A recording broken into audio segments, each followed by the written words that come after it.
Here we have a Leucospermum carnival copper, which has an infestation of red spider mite.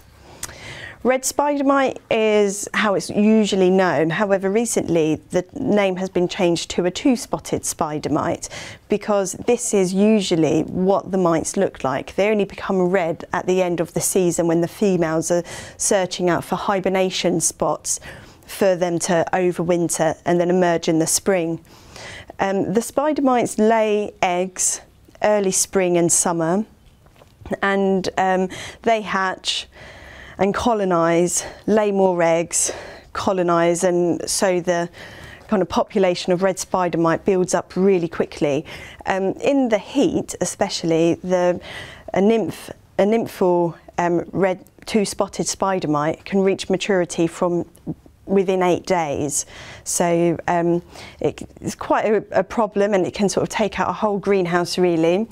So once spotted, it's really good to isolate it and deal with the problem. The best way to deal with this is cultural, which is keeping the glasshouse really tidy, removing all of the objects that the two-spotted spider mite can overwinter in. A particular favourite is old canes. They love, that's a perfect hibernation station for them, and it's best just to remove those, and hopefully you won't get an infestation in the first place.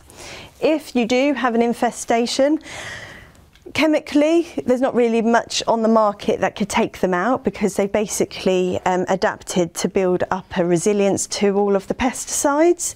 So I'm afraid it's really a case of taking the plant outside of the glasshouse and cutting it back, removing the detritus, and the plant will regrow and it will be healthy, and with your cultural practices in place it should prevent an infection the next time round.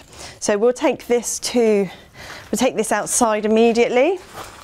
So I'd just like to say that the two-spotted spider mite can be identified by this bronze and silver speckling, the yellowing on the leaf, it's a sucking mite, and also if there is some webbing on the plant, which there was some but you might not be able to see it in this light, is another telltale sign. It's really important not to touch it because the dust gets on your hands and then you'll spread it around, and because it's quite severely infected, I'm literally going to give this a hard prune back. Cut him off there. Always cut in above a node, cut him back there, cut him back there. Now there's still a few sort of leaves on there, so I just cut them that look like they're infected, so I just cut them off actually.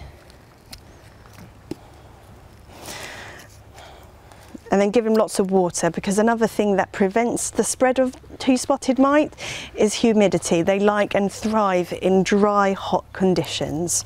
So cool and damp is not their environment. And then I'll give him a water and I'll leave him outside. Hopefully he'll regrow and we won't have any more of a problem.